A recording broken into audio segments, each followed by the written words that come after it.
அனைவருக்கும் வணக்கம். எங்கும் நிறைந்திருக்கும் குருவின் அருளோடும் திருவின் அருளோடும் அட்சலக்கண பத்தியோட ஸ்ரீ குரு சிவகாசி காளிமுத்து. அவர் உங்களுடைய அட்சய லக்னத்திற்கு 2ஆம் இடத்துல ஒரு கிரகம் இருக்குதுன்னு வச்சுக்கொள்வோம். சரிங்களா? எல்லாருக்கும் இருக்கும். அட்சலக்கணத்துக்கு 2ஆம் இடத்துல கிரகம் இல்லைனா எப்படி? 12 இடத்துல ஏதாவது ஒரு இடத்துல கிரகம் இருக்கணும்ல. அப்போனா அட்சய லக்னம், ஒரு அட்சலக்கணத்துக்கு 2ஆம் இடத்துல ஒரு கிரகம் இருக்குது. அப்படி இருக்கும் பொழுது நம்ம என்ன செஞ்சோம்னா நம்மளுக்கு வந்து வருமானம் வரும், நல்ல உணவு கிடைக்கும், நம்ம குடும்பம் நல்லாயிருக்கும் அப்படிங்கிற பற்றின பதிவு தான் இது. தெரிஞ்சவங்க இதை பெருசாக கேர் பண்ண வேண்டாம், தெரியாதவங்க இதை பயன்படுத்திக்கோங்க. சரிங்களா? உதாரணமாக நவகிரகங்கள் 9 பேருங்க. சரிங்களா? இப்போ நம்ம டாப்பஸ்ட் யாருன்னு வருவோம். கேது பகவான் 2ல் இருக்கிறார். அட்சய லக்னம் எதுவானாலும் இருக்கட்டும், கேது 2ஆம் இடத்துல இருக்கிறார். அப்போ நம்ம என்ன செய்யணும் அப்படின்னா, முதல் கடமை, கேதுவின் தன்மை வந்து சுருக்கும் தன்மை கொண்டவர். அப்புறம் என்ன செய்வார், சாப்பிட்றத குறைச்சி விட்ருவார். அப்படின்னா அதுலேருந்து நிவர்த்தியாருக்கு என்ன செய்யணும்னா, மந்திர ஜெபங்கள் நம்ம வந்து சொல்லணும். இப்போ உதாரணத்துக்கு உங்கள் மனசில் என்ன தோணுதோ அது சொல்லணும். உதாரணத்துக்கு நான் ஒரு குறிப்பாக சொல்கிறேன், அது உங்களுக்கு புரியுதான்னு பாருங்கள். கேது அப்படின்னு வரதுனால சரஸ்வதி அப்படின்றது. சரிங்க? அம்மா தாயே கலைவாணியே இன்றைய பொழுது நல்லபடியாக நடக்கணும், இன்றைய வருமானங்கள் நல்லபடியாக இருக்கணும், இன்றைய உணவு எனக்கு நல்லபடியாக கொடுங்க. அப்போ நீங்கள் கலைவாணியை, அதாவது நம்ம சரஸ்வதியை கும்பிடும் பொழுதும், மாற்று முகம் கொண்ட தெய்வங்களாக இருக்கிற விநாயகர், அப்பா தொந்தியப்பா கணபதி யாரே அப்படின்னு சொன்னால் அவங்களுக்கு ரொம்ப பிடிக்கும். எப்படி அவங்க வந்து உரிமையாக பேசுறது, தொந்தி கணபதியே அப்படின்னு. நான்லாம் பிள்ளையாரை பார்த்தா கண்ணடிப்பேன். எங்கள் ஆஃபீஸில் ஒரு ஃபோட்டோ இருக்குது, நானும் அவரை அடிக்கடி பேசிக்கிடுவோம். சரிங்களா? அதுக்கப்புறம் பார்த்தீங்கன்னா ஆஞ்சநேயர். தெய்வங்கள் வந்து நம்மகிட்ட என்ன பண்ணணும்னா சரசமாக பேசணும், பழகணும்னு நினைப்பாங்க, ஆன்ம ரீதியாக. சரிங்களா? வாய் விட்டு பேசணும்ல. அப்போனா பிள்ளையாரப்பா, ஆஞ்சநேயரே, வராகி தாயே, இப்படி மாற்று முகம் கொண்ட தெய்வங்கள், லக்ஷ்மி நரசிம்மரே இப்படின்னு கூட நீங்கள் நினச்சிக்கலாம். லக்ஷ்மி ஹயகிரிவரே, இப்படி உங்கள் மனசில் என்ன தொழுது அந்த சாமியை நினச்சா போதும். இப்போ என்ன எடுத்துட்டிங்கன்னா, எனக்கு வந்து வாக்கு பழுதரை வரணும், வாக்கு சித்தி வரணும், 2ஆம் இடத்துல கேது இருக்கிறாரு அப்படின்னா, அம்மா தாயே கலைவாணியே, நான் இப்போ ஒரு ஜோட குறிப்பு எழுதுறேன், நல்லபடியாக வாக்கு பழுதரம் கொடுங்க, கேட்டுக்கலாம். நல்ல வருமானத்தை கொடுங்க, நல்ல சாப்பாடை கொடுங்க அப்படின்னு கேட்டுக்கலாம். சரிங்களா? அப்படி கேட்கணும். உதாரணமாக ராகு பகவான் 2ல் இருக்கிறார் அப்படின்னா, நல்லா பொய் பேச தெரிஞ்சுங்க. ராகுவின் காரகத்துவம் என்ன? பொய் பேசுதல். சகஜமாக பிரம்மாண்டமாக பேசணும். ஒரு சின்ன விஷயத்த பெருசாக சொல்லணும். நான் ஒரு காட்டுக்குள்ளே போனேன் அப்படின்னு சின்ன விஷயம். நான் ஒரு இடத்துக்கு போனேன், எப்பா எப்பா எப்பா எவ்வளோ பெரிய மரம் நிற்கிறீங்க, 2 பேர் சேர்ந்து கெட்டி பிடிச்சா கூட அந்த மரத்தை பிடிக்க முடியாது, அவ்வளோ பிரம்மாண்டமான வானுயரமாக வளர்ந்த பெரிய மரம். காட்டுக்குள்ளே மரம் தானங்க இருக்கும், பெருசாக தானே இருக்கும். அதை எப்படி சொல்கிறது, பிரம்மாண்டப்படுத்தி பேசுதல். சரிங்களா? அதுபோல் பொய் சொல்ல தயங்கக்கூடாது, ஆனால் உண்மையை பிரம்மாண்டமாக பேசணும்.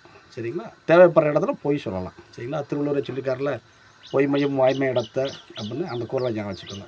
அப்படின்னா நம்ம வந்து வருமானம் வரணும், குடும்பம் நல்லா இருக்கணும், மகிழ்ச்சியாக இருக்கணும் அப்படின்னா, காளியம்மன் ஆத்தா, காளியாத்தா இன்றைய பொழுது நல்லபடியாக இருக்கணும், எனக்கு வருமானத்தை கொடுதாயே, ஒரு இடத்துல வருமானத்தை எதிர்பார்த்துருக்கேன், அங்கேருந்து வருமானம் தான் எனக்கு நல்லது அப்படின்னு காளியம்மன், அதாவது அட்சய லக்னத்திற்கு 2ஆம் இடத்தில் ராகு இருக்கும் பொழுது காளி வழிபாடு.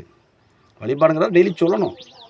ஒரு நாளைக்கு உங்களால் தடா சொல்ல முடியுதோ அதை மனசில் நினச்சா போதும். அம்மா தாயே காளி ஆத்தா அப்படின்னா போதும். ஆத்தா அப்படின்னா அவங்களுக்கு ரொம்ப பிடிக்கும். சரிங்களா? அதுக்கு அடுத்து நம்முடைய சனி பகவான் இருக்கான்னு வச்சுக்கோங்க, 2ஆம் இடத்துல சனி பகவான். அப்படின்னா நம்ம என்ன செய்யணும் அப்படின்னா, காவல் தெய்வங்கள் அப்படின்னு சொல்லுவாங்க. சரிங்களா? அப்படிப்பட்ட காவல் தெய்வங்களில் கருப்பசாமி, 18ஆம் படி கருப்புமங்கள கருப்பசாமிம்பாங்க. இப்படிப்பட்ட தெய்வங்கள், எப்பா கருப்பா எனக்கு நல்லபடியாக பணத்தை வரவழைச்சி கூடியா, இந்தந்த இடத்துலேருந்து வருமானம் வர வேண்டியிருக்கு, வருமானம் நல்லபடியாக வரவழைச்சி கூடியா கருப்பா அப்படின்னு கருப்பசாமி வழிபாடு, கருப்பர் பேரை உபயோகம் பண்ணுவது நம்மளுக்கு வருமானத்தை இழுத்து கொடுக்கும். சரிங்களா? அதே மாதிரி 2ஆம் இடத்துல கேது இருக்கும் பொழுது முனீஸ்வரன், முனியசாமி, இந்த வழிபாடுகள், எப்பா முனியப்பா, எப்படி அப்பா, எப்பா முனியப்பா எனக்கு வருமானத்தை கொடுப்பானா வந்துடும். சரிங்களா? அதற்கு அடுத்து சனி பவனுக்கு அடுத்து யார் வராங்க அப்படின்னா, நம்ம சுக்கிரபான்னு வச்சுக்கோங்க. அப்போனா மகாலட்சுமி வழிபாடு, சுக்கிரனாலே மகாலட்சுமி. சரிங்களா? அப்புறம் அம்மா தாயே மகாலட்சுமி, எனக்கு பொருளாதார சூழ்நிலை நல்லபடியாக கொடுமா அப்படின்னு மகாலட்சுமியை வணங்குறது. சரிங்களா? இது குருவாக இருக்கிறார் அப்படின்னா, குரு அப்படின்னா தங்கம் எடுத்துக்கோங்க. அப்படின்னா பொன்னம் பலத்தவா அப்படின்னு சொல்லி நடராஜருக்கு வந்து ஒரு பேர் இருக்குது, பொன்னம் பலத்தவன் அப்படின்னு. அப்படின்னா அந்த பேரை சொல்கிறேன், பொன்னம் பலத்தவனே எனக்கு வருமானத்தை கூடியா அப்படின்னு கேட்டுக்கணும். சரிங்களா? அப்படி கேட்கும் பொழுது வருமானங்கள் வந்து நல்லா வந்துடும். இப்போ அதற்கு அடுத்து நம்ம வந்து புதன் அப்படின்னா நாராயணர், அம்மா நாராயணி, நாராயணா அப்படின்னு பெருமாளுடைய திருநாமங்களை சொல்லி வணங்குறது. அடிக்கடி மனசு நினைக்கிற நாராயணா இந்த செயல் நல்லபடியாக நடத்தக்கூடியா, வருமானத்தை பெருக்கக்கூடியா அப்படின்னு நீங்கள் கேட்டுக்கிறது. சரிங்களா. இப்போ செவ்வாய் அப்படின்னு வரும்பொழுது முருகன் தான். சரிங்களா. எப்பா முருகா ஞான பண்டிதா வள்ளி மணவாளனே. ஏன் வள்ளி மணவாளன் அப்படின்னா முருகனுக்கு பிடிச்ச வள்ளி. சரிங்களா. அப்படின்னா வள்ளி மணவாளா அப்படின்னா வேகமாக ஓடியாந்துருவார். அப்படின்னா முருகன் மனசில் நினைக்கும் பொழுது வேகமாக வருமானம் வந்துடும். இப்போ திங்கள் அப்படிங்கிற சந்திர பகவான், மாரியம்மன் ஆத்தா மாரியாத்தா ஆயிரம் கண்ணுடையவளே, அகிலத்தா காப்பாற்றுறவளே, உலகத்துக்கெல்லாம் மழை கொடுப்பவளே, மாரியானவளே, தாயே அம்மா அப்படின்னு கேட்கும்பொழுது நமக்கு வருமானம் வந்துடும். அப்படின்னா சந்திரன். அடுத்த நாள் சூரியன் இருக்கார். சூரிய பகவான் அப்படின்னு வரும்பொழுது அவர் எப்படி அப்படின்னா சிவன் வழிபாடு. அப்புறம் பஞ்சாட்சர மந்திரம்பாங்க, சிவாய நமக அப்படிங்கிறோம்ல, அது போல். அப்படின்னா நம்ம அதை எப்படி சொல்லலாம் அப்படின்னா பொதுவாக சிங்கிளாக கும்புறப்பால் டபுளாக கும்பணும். அதனால் சிங்கிள் டபுளு அப்படின்னோம்னா சிவன் அப்படின்னு தனியாக கும்புறதுக்கு பதிலாக ஓம் நம சிவாய பராசக்தி சிவாய நமக அப்படின்னு சிவன் அம்பாள் மிங்கிள் பண்ணிடும். இப்படி சொல்லி பாருங்களேன், எல்லாம் ஒன்றுக்கொண்டு அடக்கம்தான். சிவாய நமன்னு சொல்கிறதுலையே அம்பாள் அடங்கிடுவாங்க. இருந்தாலும் நம்ம ஒரு திருப்திக்காக சக்தியை சேர்த்து இழுத்துக்கிறோம். இந்த உடம்பில் இந்த உயிருக்குள்ளே ஒரு எனர்ஜி சக்தி இல்லைன்னா இந்த சிவம்ங்கிறது சவம் ஆகிடும். அப்படி இருக்கிறதால சிவனையும் அம்பனையும் சேர்த்து நம சிவாய பராசக்தி சிவாய நமக அப்படின்னு சொல்கிறது. அப்படின்னா சூரியன் இருக்கும் பொழுது சிவன் வழிபாடு, சந்திரன் இருக்கும் பொழுது அம்மன் வழிபாடு, மாரியம்மன் வழிபாடு, செவ்வாய் இருக்கும் பொழுது முருகன் வழிபாடு, புதன் இருக்கும் பொழுது நாராயணன் மந்திரங்கள். சரிங்களா.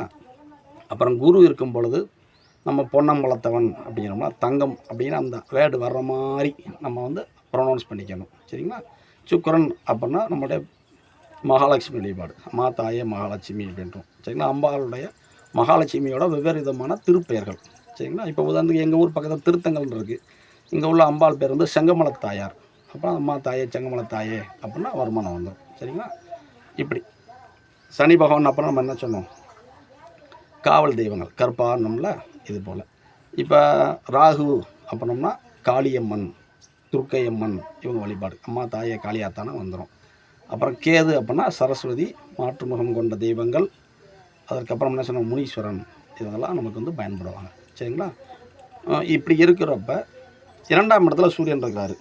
அப்போ நான் என்ன பண்ணும், என்னோடய பேச்சுக்கள் எப்படி இருக்கணும், அரசியல் சம்பந்தமான பேச்சு, தமிழ்நாடு அரசு சார்ந்த விஷயங்களை நான் பேசும் பொழுது நம்மளுக்கு அது சம்மந்தமான விஷயங்கள் ஆக்டிவேஷன் ஆகும். இப்போ செவ்வாய் இருக்கிறாரு அப்படின்னா மத்திய அரசு சம்மந்தமான விஷயங்கள், மத்திய அரசு சம்மந்தமான ஒரு சில கருத்துக்கள் வருதுன்னா அதை நம்ம ரொம்ப ஆழ்ந்து பார்க்கணும்.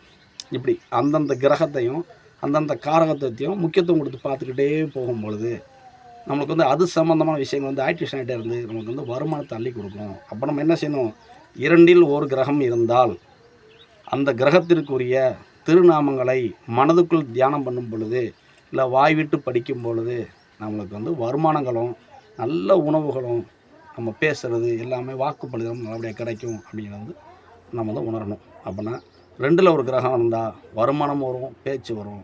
அப்புறம் 2இல் செவ்வாய் இருந்தால் அது செவ்வாய் தோஷம்னு ஆட்பட்டுரும். அச்சலக்கிறதுக்கு 2இல் செவ்வாய் இருந்தால் செவ்வாய் தோஷம், அதிகார பேச்சு, ஆணவ பேச்சு அப்படிங்கிறது வந்துடும். ராகு இருந்தால் பிரம்மாண்ட பேச்சாடும். சூரியன் இருந்தால் நறுக்கு தெரித்தால் போல் செய்யினா செய் அப்படிங்கிற மாதிரி கட் அண்ட் ரைட்டாக வந்துடும். அப்புறம் அந்த அந்த இடத்துக்கு தக்க நம்மளோட குணாதிசயம் இருக்குங்கிறத புரிஞ்சுக்கிட்டு அதை நம்மளே கண்ட்ரோல் பண்ணிக்கணும். சரிங்களா. இது நீ புரியணும். இப்படிப்பட்ட எளிய ஜோட முறை, எந்த கிரகம் எப்படி இருந்தால் எந்த திருநாமத்தை மனசில் நினச்சா நம்மளுக்கு குடும்பம் நடத்துறதுக்கான போதிய வருமானங்களும் நம்மளுடைய வாக்குப்பளிதமும் நல்லபடியாக சித்தியாகும் அப்படிங்கிறத எளிமையாக சொல்லிக் கொடுத்த நமது ஆசிரியர் விருது அவர் வலைச்சலகுமாக்கு வழக்கமாக நம்ம நன்றி சொல்லுவோம். நம்ம சேனலில் இப்படி சிம்பிள் வீடியோஸ் இருக்கும். இது எல்லாமே பார்த்திங்கன்னா அச்சலக்கணை பற்றி பாகம் 3ல் கிரக காரகத்துவம்னு இருக்கும். சரிங்களா. அதை பார்த்து தான் நான் குறிப்பெடுத்திருக்கேன், வேறு ஒன்றும் இல்லை. இதை நான் பயன்படுத்துகிறேன். அதாவது குறிப்பெடுத்தேங்கிறத விட நான் அனுபவத்தில் பயன்படுத்துகிறேன். என்கிட்ட யாராவது பலன் கேட்டால் அப்படி சொல்லுவேன். சரிங்களா. நீங்களும் பயன்படுத்தி பாருங்கள். கிரகங்கள் நம்மளை வலிமையாக வழிநடத்துவார்கள் அப்படின்னு புரியணும். ஒரு உதாரணமாக நம்மளுடைய அச்சலக்கணம் என்னென்னு தெரிஞ்சிடுச்சு. இப்போ உதாரணத்துக்கு கும்ப அச்சலக்கணம் வச்சுக்கோங்க. இன்றைக்கி அட் ப்ரெசென்ட்டில் கும்ப அச்சலக்கணம் ஒரு ஆளுக்கு போகுது. அவங்களுக்கு கோச்சாரத்தில் 2ஆம் இடத்துல யார் யார் போகிறாங்கன்னா புதன் அப்படிங்கிறவரும், ராகு அப்படிங்கிறவரும், சுக்கிரன் அப்படிங்கிறவரும் போய்கிட்டு இருக்காங்க. அப்புறம் 3 பேர் போகிறாங்க. நல்லா பிடிச்சிக்கோங்க, சுக்கிரன், புதன், ராகு. சரிங்களா. அப்போ நம்ம என்ன செய்யணும், இந்த 3 தெய்வத்தில் சரிங்களா. பெருமாள் சம்மந்தப்படுறாரு, அரங்கநாதர் சம்மந்தப்படுறாரு, மகாலட்சுமி சம்மந்தப்படுறாங்க. அப்படி இருக்கிறதுனால நம்ம வந்து ஒரு ராகு கால வேலையை தேர்ந்தெடுத்து, இன்றைக்கி வெள்ளிக்கிழமைங்க, பர்த்தடை பண்ணுற ராகு காலங்க, சரிங்களா. ஒரு ராகு காலத்தை தேர்ந்தெடுத்து அந்த ராகு கால நேரத்தில் ஒரு மகாலட்சுமி கோயிலில் போய் அரங்கநாதராக இருக்கிற நின்ற குளத்துக்கிற பெருமாளையும் இல்லை அரங்கநாதரையும் தரிசனம் பண்ணி அந்த அம்பாள் தாயாரையும் தரிசனம் பண்ணி வரும் பொழுது இந்த ராகுவின் இயக்கத்தின் காரணமாக உங்களுடைய வருமானங்கள் பெரிய அளவில் பிரம்மாண்டப்படுத்தப்பட்டுவிடும் அப்படின்றதும், இன்றைக்கி ராகு காலத்தில் உங்களுக்கு பணம் வரும் அப்படின்னு நீங்கள் உணர்ந்துக்கணும். அப்போனா இப்படி நம்ம வந்து கோச்சாரத்தில் லிங்க் பண்ணி நம்ம அட்சலக்கணத்துக்கு 2ஆம் இடம் என்ன கிரகங்கள் போகிறாங்க.